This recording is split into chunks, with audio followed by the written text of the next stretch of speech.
എന്താ സാറേ ഇത്ര ടെൻഷൻ? എനിക്ക് നല്ല പേടിയുണ്ട് സതീശ. പണ്ട് 90s പഠിച്ച കുറെ എണ്ണങ്ങൾ ഇപ്പം കാരണവന്മാരെ അവരുടെ പിള്ളേരെ അവർ ഈ സ്കൂളിൽ തന്നെ പഠിപ്പിക്കാനും വിട്ടു. അന്നേ ഒരുത്തിനും എന്നെ കണ്ണെടുത്താൽ കണ്ടുകൂടായിരുന്നു. ഇപ്പോൾ അവന്മാരെല്ലാവരും കൂടെ പുറത്ത് നിൽപ്പുണ്ട്.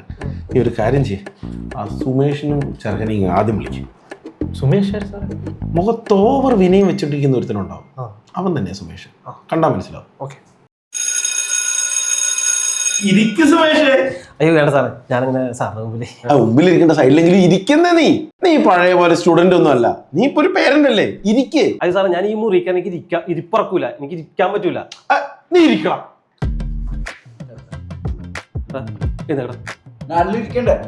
അതെന്താ പിന്നെ എനിക്ക് കണ്ടോണ്ടേ എഴുതേക്കടാ.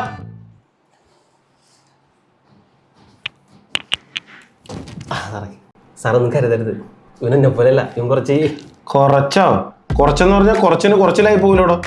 ഇവൻ കുറച്ച് കൂടുതലാണ്. നീ പണ്ട് മൂത്രപ്പുരയിൽ തോട്ടെറിഞ്ഞ് പൊട്ടിച്ചിരിക്കുന്ന പോലെ അല്ല, ഇവൻ അതൊക്കെ മേലെയാണ്.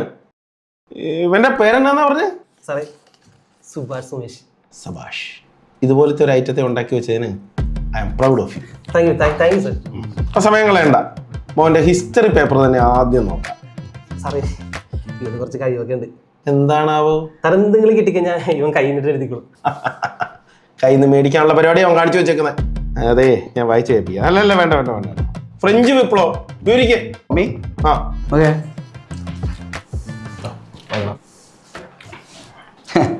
പാപ്പാ, ഈ ഫ്രഞ്ച് വിപ്ലവം നടക്കുന്നത് ആക്ച്വലി ഒരു കമ്മ്യൂണിക്കേഷൻ ഗ്യാപ്പിന്റെ പ്രശ്നം കൊണ്ടാണ്. ഇത് എനിക്ക് പണ്ട് തോന്നി. ഈ Mary 16 Louis 16 Louis 16 Mary Antoinette Mary Antoinette ചില്ലായിട്ട് കാര്യങ്ങൾ ഹാൻഡിൽ ചെയ്തിരുന്നെങ്കിൽ ഈ വക പ്രശ്നങ്ങളൊന്നും ഉണ്ടാവില്ലായിരുന്നു. ഈ കഴിക്കാൻ ബ്രെഡ് പോലും ഇല്ലാണ്ട് ആകെ വയലൻ്റായി ബാഡ് അടിച്ചാണ് പിള്ളേർ ഗല്ലറ്റിന് എടുത്തിട്ട് പൊളി പൊളിച്ചത്. പിന്നെ മറ്റേ ബാസ്റ്റിംഗ് കൂടെ തകർത്തു, അത് കുറച്ച് ടോക്സിക് ആയി സാറേ. പിന്നെ രാജ്യം മൊത്തം ഇങ്ങനെ വൈബ് അടിച്ച് ഇങ്ങനെ നിൽക്കുമ്പോഴത്തേക്കാണ് നെപ്പോളിയൻ്റെ വരവ്. ഈ നെപ്പോളിയൻ വന്ന് കാര്യങ്ങളൊന്നും സെറ്റാക്കിയപ്പോഴാണ് എല്ലാം സെറ്റായത്. 1 ലവ് സാറേ, 1 ലവ്. അല്ല സാറേ, ഇതിപ്പോ സംഭവം ഉണ്ടല്ലോ, പിന്നെന്താ പ്രശ്നം? ഇത് തന്നെയല്ലേ ഫ്രഞ്ച് വിപ്ലവം. ഇതിൽ പിന്നെ സാഹിത്യത്തിന് കുറച്ച് കുറവുണ്ടായില്ലെന്നുള്ളൂ. എടാ, ഇത് ഇവനെ പറഞ്ഞിട്ട് കാര്യമില്ല. പാരമ്പര്യം എന്നുള്ളതുണ്ടല്ലോ. രാമന്റെ വനവാസത്തെ പറ്റി പണ്ട് പരീക്ഷയ്ക്ക് എഴുതാൻ പറഞ്ഞു കഴിഞ്ഞപ്പോഴത്തേക്കിനും വാത്സല്യത്തിന്റെ കഥ എഴുതി വെച്ചവനാണ്. എന്റെ മോനിൽ നിന്ന് ഇത് കൂടുതൽ ഞാൻ പ്രതീക്ഷിക്കുന്നില്ല.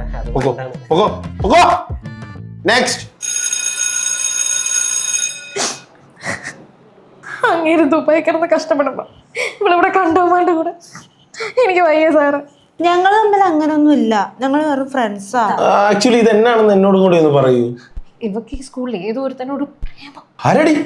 ഏതോ ഒരു ഡിൻഡോ, അതാ പോണ്ട മോനെ തോന്നുന്നു. അവനൊരു പാവാ സാറേ. ഞാനാ അവനോട് ക്രഷ് ഉണ്ടെന്ന് പറഞ്ഞേ. ഞങ്ങളത് പക്ഷെ ഒരു സോഫ്റ്റ് ലോഞ്ച് മാത്രമേ ഉള്ളൂ. എന്ത് ലോഞ്ച്? സോഫ്റ്റ് ലോഞ്ച് വെറുതെ ഒരു ഇഷ്ടം. ചിലപ്പോ ഒരു സിറ്റുവേഷൻഷിപ്പ് വരെയൊക്കെ പോകും. നിന്നെ കൊന്നു കളയും മോളെ. എനിക്കിതൊക്കെ തോന്നുന്നു വേറൊരു ഡെലൂലുവാ. എന്ത് ലൂലു? ഭഗവാനെ, ഞാൻ ഏത് രാജ്യത്താണുള്ളത്? അമ്പിളി, നീ ഒന്ന് അടങ്ങ്. സ്കൂളാവുമ്പോ ഇങ്ങനെ ചില തമാശകളൊക്കെ ഉണ്ടാവും, വിട്ടുകളാ. സാറൊന്നും ഉണ്ടായിരുന്നേ, ഞങ്ങളെ കുടുംബ പ്രശ്ന. അങ്ങനെ ഞാനും കൂടെ എന്ത് കഷ്ടപ്പെട്ട് ഞങ്ങളെ നോക്കുന്ന അറിയാം. എന്നിട്ട് നമ്മളിവിടെ അല്ലെങ്കിലും ഇതൊക്കെ ടീച്ചർമാരുടെ പിഴവാ, നിങ്ങൾ നോക്കാത്തോണ്ടാ. ഇവരുടെ ഭാഷ തന്നെ മനസ്സിലാക്കി എടുക്കാൻ ഇവിടെ ഞങ്ങൾ പാടുപെടുവാ. ഇവിടെ ഒരു സോഫ്റ്റ് ലോഞ്ച് ഉണ്ടായിട്ട് പ്രിൻസിപ്പൾ ഇപ്പോഴല്ലേ അറിയുന്നേ. Present sir. അമ്പിളി, സ്കൂളാവുമ്പോ ചെറിയ തമാശകളൊക്കെ പിള്ളേര് നടത്തും. നമ്മളത് മുതിർന്നവരൊക്കെ അങ്ങനെ വിട്ട് കാര്യമൊക്കെ. സാറൊന്നും ഉണ്ടായിരുന്നേ. ഇപ്പത്തെ പിള്ളേർ ഓരോ ഒറ്റ എണ്ണത്തിനും വിശ്വസിക്കാൻ പറ്റില്ല. പഴയ പിള്ളേരെയും വിശ്വസിക്കാനൊന്നും കൊള്ളത്തില്ലായിരുന്നു. 2004 ടൂർ പോയ കഥ ഞാൻ പറഞ്ഞു കൊടുക്കണം. നിർത്ത്. അപ്പൊ നമുക്ക് പഠന കാര്യങ്ങളിലേക്ക് വരാം. അപ്പൊ ഞാൻ പറഞ്ഞില്ലേ, ഇവിടെ മിടിക്കുക. ഈ എല്ലാ വിഷയത്തിനും ഉണ്ട്. അടിപൊളി. Thank you sir. പോട്ടെ.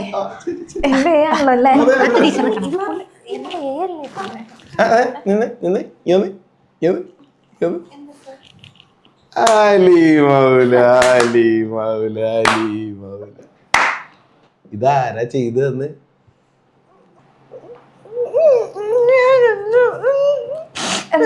മാർക്ക് വല്ലതും മാറ്റിയോ? മാർക്ക് തിരുത്തിയായിരുന്നെങ്കിൽ പോട്ടേന്ന് നോക്കായിരുന്നു. പുതിയ പ്രോഗ്രസ് റിപ്പോർട്ട് തന്നെ അടിച്ചോണ്ട് വന്ന് നിൽക്കുക. ഇതാരാ ചെയ്തതെന്നൊക്കെ എനിക്കറിയാം. പിൻഡോപ്പി. ഞാൻ അവനെ കാണുന്നുണ്ട്. ഓക്കോ നെക്സ്റ്റ്. ഇതായിരുന്നോ കൈകള്? ഇതന്നെയാ ടാറ്റു അടിച്ചു വെച്ചേക്കുന്നോ? ടാറ്റു അല്ല സാറേ, മിഡ് എക്സാം ആണല്ലോ. ബിറ്റ് കയറ്റിയാൽ നിങ്ങൾ പൊക്കും. അതിനാണല്ലോ ഞങ്ങൾ ഇവിടെ ശമ്പളം മേടിച്ചോണ്ടിരിക്കുന്നത്. ബിറ്റ് കൊണ്ടുപോയി പിടിക്കും. അവിടെ ഞാൻ ടാറ്റു പോലെ വരച്ചിട്ട് അതിൻ്റെ അകത്ത് മൈക്രോ ലെവലിൽ. എടാ ബുദ്ധിമാനെ, ഇതിന്റെ 10-1 ബുദ്ധിമതിയായിരുന്നല്ലോ നിനക്ക് പരീക്ഷയിൽ പാസ്സാവാൻ വേണ്ടിയിട്ട്. എൻ്റെ പോളെ, നിന്റെ ചെറുക്കനായതുകൊണ്ട് പറയുമല്ല, ഇവന്റെ ബുദ്ധി വെച്ച് നോക്കുമ്പോൾ നിന്റെ മോനാണോ എന്ന് പോലും എനിക്ക് സംശയം തോന്നുന്നു. സത്യം സാറേ, എന്റെ പകുതി കഴിവ് പോലും കിട്ടിയിട്ടില്ല. അതൊക്കെ കിട്ടിയിട്ടുണ്ട്. നിന്റെ അപ്പനായിരുന്നു ഇവിടുത്തെ ഏറ്റവും വലിയ ഫസ്റ്റ് ആയിട്ടുള്ള ഒരുത്തൻ. കഞ്ഞിപ്പറയിൽ കഞ്ഞി കക്കാൻ പോകുന്നതിൽ നിന്റെ അപ്പനായിരുന്നു ഫസ്റ്റ്. ക്ലാസ് കട്ട് ചെയ്ത് സിനിമയ്ക്ക് ക്യൂ നിൽക്കാൻ പോകുന്നവരിൽ നിന്റെ അപ്പനായിരുന്നു ഫസ്റ്റ്. എന്നെ ആൻസി ടീച്ചറിനെ വെച്ചിട്ട് മതിലയിൽ ഫോട്ടോ എഴുതി വെക്കൂലേ, അതിനും ഇവൻ തന്നെയായിരുന്നു. മതി സാറേ. ഓ എന്റെ പൊന്നെ, ചുമ്മാ ഇരിയടേ. ഞാൻ ഓർത്ത് എന്നെ വിളിച്ചങ്ങ് മേളിൽ കൊണ്ടാക്കുമെന്ന്. ഇതിപ്പോ പതിവ് പോലെ വിളിച്ചു വരുത്തിട്ട് ഊക്കുവാണല്ലോ. അല്ല, പറയുമ്പോ എല്ലാം പറയണമല്ലോ, അല്ലെങ്കിൽ ഇവന് കുറ്റബോധം തോന്നിയാലോ. എടാ നിന്റെ ഈ ചെറുക്ക് നീ സ്കൂളിൽ എന്നെ കാണിച്ചു വെച്ചേക്കുന്നതെന്ന് അറിയാവോ? നീ ഇത് നോക്കി. ആതിരാന്ന് പറയുന്ന കൊച്ചിന് ഇച്ചിരി മാർക്ക് കുറവാണെന്ന് പറഞ്ഞ് ഇവൻ ഫോട്ടോഷോപ്പിൽ ആതിരയ്ക്ക് പുതിയൊരു പ്രോഗ്രസ് റിപ്പോർട്ട് തന്നെ ഉണ്ടാക്കി കൊടുത്തേക്കുക. അതിന്റെ പിന്നിലുള്ള ചേതോപകാരം എന്നാന്ന് എനിക്കറിയാം. എടാ ഒറിജിനലായി ഭംഗിയിൽ ഉണ്ടാക്കി വെച്ചത് കൊള്ളാം, പക്ഷെ നീ വരുന്ന വഴിക്ക് ഒരു ആർച്ച് കണ്ടിരുന്നു. അമ്പലത്തിന്റെ അല്ല, പള്ളിയുടെ. എടാ ഇതിനകത്ത് കേറുമ്പോഴത്തേക്ക് നീ ഒരു ബോർഡ് കണ്ടിരുന്നോ? എടാ നിന്റെ കഴുത്തെ തൂങ്ങിക്കിടന്നുകൊണ്ടിരുന്ന ID അതും ഇല്ലേ? അതിനകത്ത് നമ്മുടെ സ്കൂളിന്റെ പേരുണ്ടായിരുന്നു. PKC മെമ്മോറിയൽ സ്കൂളിന് പകരം PKT മെമ്മോറിയൽ സ്കൂൾ എന്ന് അടിച്ചു വെച്ചേക്കുക. എന്താണ് ഈ PKT? Parcel company. ഫ്രോഡ് പണി കാണിച്ചതും പോരാഞ്ഞിട്ട് സ്കൂളിന്റെ 3 അക്ഷരമുള്ള പേരെഴുതി വെക്കാൻ പറ്റുന്നില്ല. ഇവനെ കൊണ്ടൊക്കെ ഞാൻ എന്നാടാ ചെയ്യണ്ടേ? സാറേ, അവൻ ചെയ്തൊരു നല്ല കാര്യമില്ല. ഞാനിപ്പോ പറഞ്ഞ ഇപ്പൊ ഈ ആതിര എന്ന് പറയുന്നത് ആരാ? എടാ ഈ മസ്കറ്റിലുള്ള അനൂപിന്റെ മോള്. ഈ അനൂപ് എന്ന് പറഞ്ഞ ആരാ? എടി ഞങ്ങൾ ആത്മസുഹൃത്തുക്കളല്ലേ. ഇവനാണ് ഈ കുട്ടി കുടുംബം എന്നും പറഞ്ഞോണ്ടിരിക്കുക. ഈ പെങ്കൊച്ചു തോറ്റെന്നെങ്ങാനും അറിഞ്ഞെങ്കിൽ അവൻ ചങ്ക് പൊട്ടി ചാകത്തില്ലേ? ഇവന്റെ ബാക്കിയുള്ള സ്വഭാവം കൂടെ പറഞ്ഞു കഴിഞ്ഞാൽ നിന്റെ ചങ്ക് കൂടുതൽ പൊട്ടും. അത് വിട്, നീ ബാക്കി പറ. അല്ല, അവനിപ്പോ സമാധാനമായിട്ടിരിക്കുന്നുണ്ടല്ലോ. അപ്പൊ ഇവൻ ചെയ്ത നല്ല കാര്യല്ലേ? ഒരു പ്രിൻസിപ്പൾ എന്ന നിലയിൽ ഞാൻ ആത്മാർത്ഥമായിട്ടൊരു കാര്യം പറയാം. വല്ലപ്പോഴും പറഞ്ഞു, കുഴപ്പമില്ല. എനിക്കിട്ട് തന്നെ ഇവരെ രണ്ടുപേരെയും എവിടുന്ന് കടം മേടിച്ചിട്ടാണേലും കെട്ടിക്കണം. അതാകുമ്പോൾ വേറെ 2 കുടുംബങ്ങൾ നശിച്ചു പോകത്തില്ലല്ലോ, ഇവരായിട്ട് സ്വയം അങ്ങ് നശിച്ചു പോയിക്കോളൂല്ലോ. പിന്നെ ഒരു കാര്യം കൂടെ ചെയ്യണം. നിങ്ങൾക്കുണ്ടാവുന്ന പിള്ളേരില്ലേ, അവർ ഈ സ്കൂളിൽ വിടരുത്. വിട്ടാ ഞാൻ ഈ സ്കൂൾ മുഴുവൻ തല്ലി പൊടിച്ചു കളയും. പേടിക്കണ്ട, ഞാൻ നല്ല സ്കൂളിൽ കിട്ടും. ഇല്ല അച്ഛാ, കല്യാണമൊന്നും വേണ്ട. ലീവിന്റെ ഉത്തരവായാലോ? ചുമ്മാ അതൊന്നും വർക്കാവത്തില്ലെന്ന്. ഞാനിപ്പോ എന്നാ തീരുമാനിച്ചെന്ന് അവരെ കുടുംബത്തിൽ പോയിട്ട് സംസാരിച്ചിട്ട് അവർക്ക് ഓക്കെ ആണെങ്കിൽ നമുക്ക് ഈ കല്യാണം നടത്താൻ വെച്ചു. അല്ല സോറി സാറേ,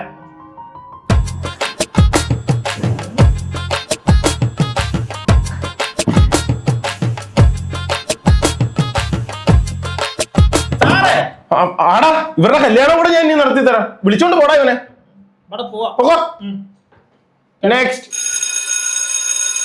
ഹായ് ഗായ്സ്, നമ്മളിപ്പോ എവിടാടാ? നമ്മള് മോളുടെ സ്കൂളിൽ വന്നേക്കാടാ. സ്കൂളില് ഞാൻ ഒരാളെ കാണിച്ചു തരാം, പറയണേ.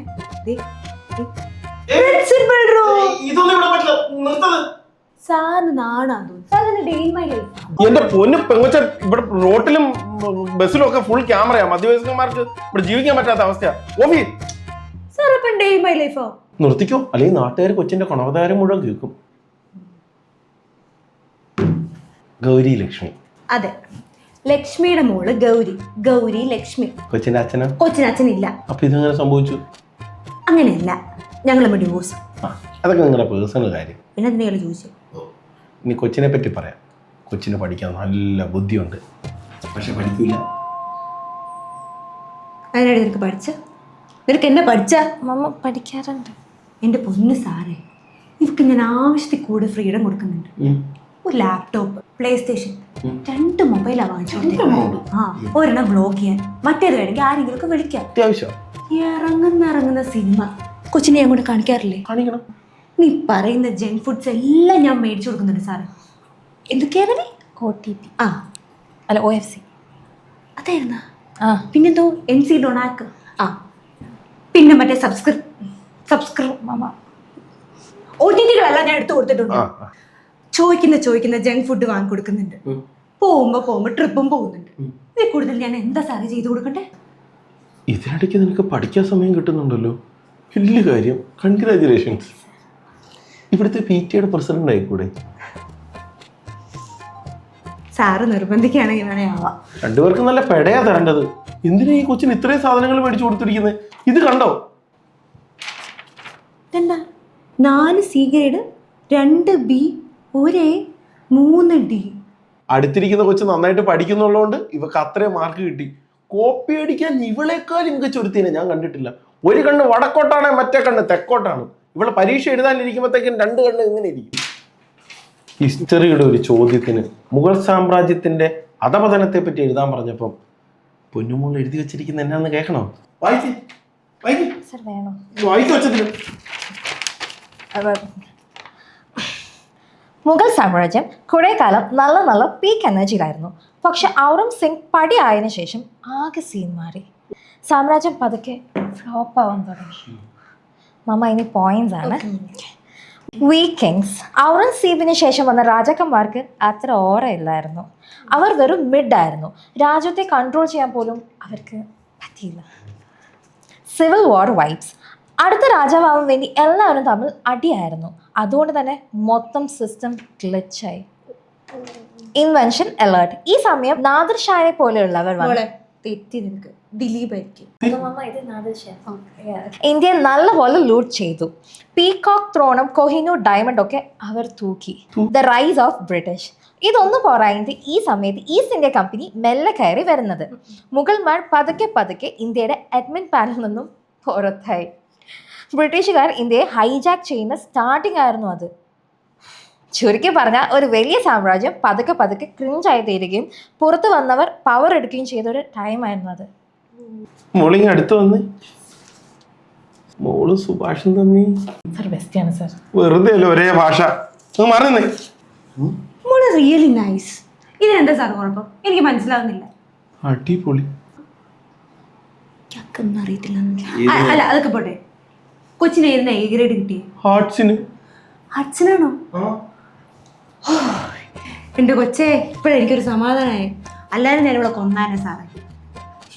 ഇവളെ ഞാൻ പഠിപ്പിച്ചത് ഡോക്ടർ എഞ്ചിനീയർ ആക്കാനൊന്നും പോകുന്നില്ല. അല്ലേലും ആവത്തൊന്നുമില്ല. എൻ്റെ സാറേ, ഞാൻ വളർത്തിക്കൊണ്ടുവരുന്ന ഒരു കൊച്ചു സെലിബ്രിറ്റി എൻ്റെ കൊച്ച്. ആയിക്കോട്ടെ. അതാകുമ്പോഴത്തേക്കും വർഷത്തിലൊരു 4 സിനിമ, പിന്നെ ഒരു 24 കൊളാബ്, പിന്നെ കുറച്ച് ഉദ്ഘാടനം കിട്ടിക്കഴിഞ്ഞാൽ ഇത്രയൊക്കെ പോരെ. എന്താ വേണ്ടേ? ഈശ്വര, ഈ കൊല്ലം ഈ സ്കൂളിൽ നിന്ന് ആരും ജയിക്കുമെന്ന് തോന്നുന്നില്ല. ഇറങ്ങി ഓടിയാലോ.